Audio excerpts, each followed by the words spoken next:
On December 29th, local time, former U.S. President Carter passed away at home at the age of 100. Reaching 100 years old is also a celebration of life. President Carter finally completed his legendary life.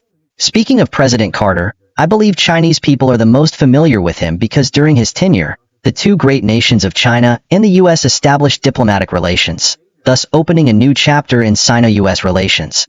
Did you know? This U.S. president who promoted the establishment of Sino-US diplomatic relations also had a special bond with China. On October 1, 1949, the People's Republic of China was founded. That day happened to be President Carter's 25th birthday. He was very happy to learn that his birthday was the same as the founding day of New China. President Carter officially took office as U.S. President in 1977. Although his presidency lasted only 1 year, he did not succeed smoothly and lost to Reagan. However, during his short 4-year term, President Carter did accomplish a lot, including promoting Sino-US diplomatic relations. Although in the early 70s, Nixon visited China and Sino-US tensions eased, for various reasons, for nearly 10 years, China and the U.S. were negotiating the establishment of diplomatic relations, but never succeeded. As soon as Carter took office, he made the establishment of Sino-US diplomatic relations the most important task of his term. Finally, on January 1, 1979, China and the U.S. established diplomatic relations, thus opening a new chapter in Sino-US relations. As we often say in our previous programs, in the 70s and 80s, internationally, it was the Soviet Union attacking and the U.S. defending. The Soviet Union was strong and the U.S. was weak. The U.S. urgently needed to find allies, and the U.S. eventually won the Cold War. In a sense, it was after the establishment of Sino-US diplomatic relations that China and the U.S. formed a quasi-alliance.